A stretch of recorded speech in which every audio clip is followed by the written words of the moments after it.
Hello mga kainday, andito naman ako.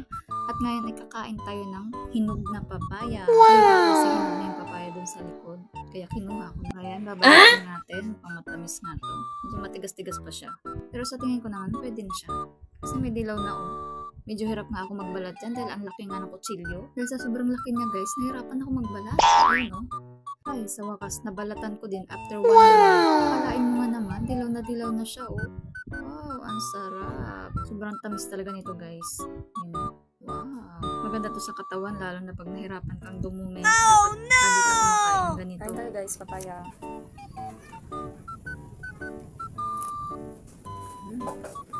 Sarap. Nakaharvest din sa tanim.